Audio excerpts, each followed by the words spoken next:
Labour is revising its plans for disability benefits, and it's about time it did.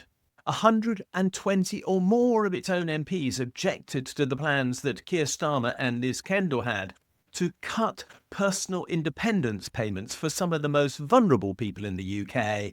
And I was angry about that, but I'm as angry that up to 70 of those MPs who previously objected are now accepting the revised package that Starmer, Reeves and Kendall are putting forward. Let's talk about this. Personal independence payments are a benefit paid to people who need support with the extra costs of living that having a disability creates for them. For example, they might need an adapted car so that they can literally move around. They might need help with such basic things as personal hygiene and washing, which nobody else can do for them unless they can hire somebody to come in and help them with such tasks. These things are fundamental not just to personal dignity, but to the ability of these people to integrate into society. And yet, Labour's plans are to change the way in which PIP works so that whilst those who've currently got PIP payments will keep them, anybody who falls out of the current personal independence payment regime, because, for example, they move off this scheme for any reason, and all of those who come into it in the future will face many more hurdles to claiming this benefit.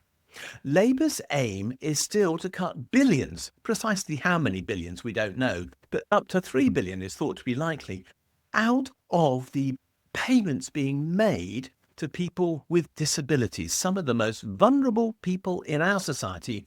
And the only reason for having this objective is to make sure that Rachel Reeves' budget balances. There is literally no other purpose. These people are being sacrificed, and I use the word carefully, to the demands of the Treasury that budgets are balanced. As a consequence, in the future, very large numbers of disabled people are going to struggle. Those young people who are now at school, but who might need personal independence payments when they become adults, are very likely going to be denied them. There's an obvious bias in the new system against people who have depression and anxiety, and a lot of young people do for very good reasons. There is going to be bias against people who have non-consistent disabilities, i.e. they're good one day and they're not good on the second day. Those people are going to find it harder to claim. And those people who have slow degenerative conditions, like Parkinson's disease, for example, will find it very much harder to make claims in the future. This is callous. This is unnecessary.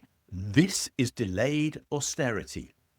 Neil Kinnock once said, before he was even leader of the Labour Party, don't be young, don't be old, don't get sick. He said that about the Tories because he thought there was a threat from that party. But now he should be saying it about Labour, because those people are now under threat from Labour.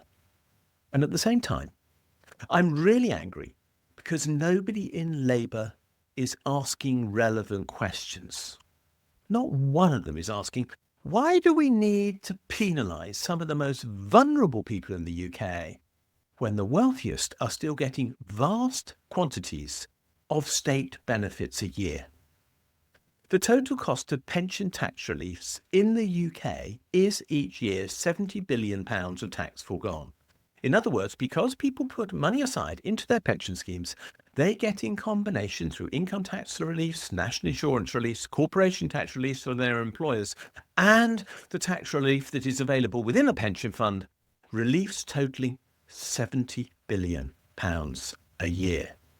40% of those reliefs, or roughly 28 billion, go to the wealthiest people in the UK, the 10% of wealthiest households. And another 20% of the reliefs go to the next 20%. So more than 60% of those reliefs, or more than £40 billion in total, go to our best off households. And on top of that, those households are the main beneficiaries of £9 billion of tax relief given a year for non-taxable income generated from individual savings accounts. In other words, we're giving away £80 billion a year in these reliefs, and Nearly 50 billion of that is going to our wealthiest households.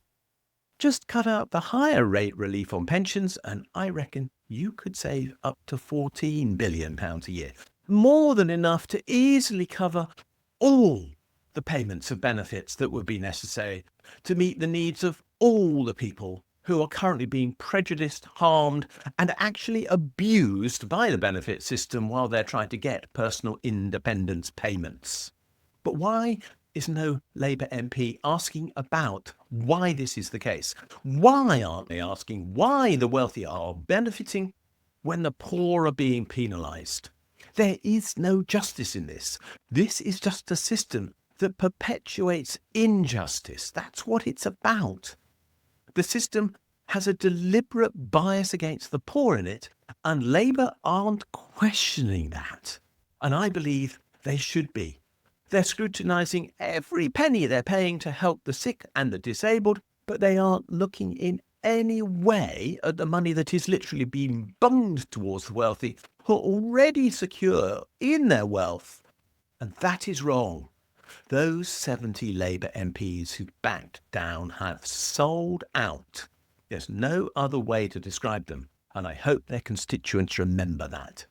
They're selling out on their ethics for a basic political calculation about saving their skin. And that, to me, is utterly unacceptable. Ethics are paramount to me. Doing and delivering justice is what I'm interested in. A decent society has a bias to the poor. That's the real test of moral leadership that anybody should be judged against. And on this criterion, Labour is not delivering moral leadership. We're seeing them deliver leadership that focuses only on their needs for survival and not on the needs of the people in this country who they should be in office to support. So, why are we giving tax breaks to the wealthy? Why are we penalising the poorest? Why have we got our political priorities wrong? Isn't it time we put them right?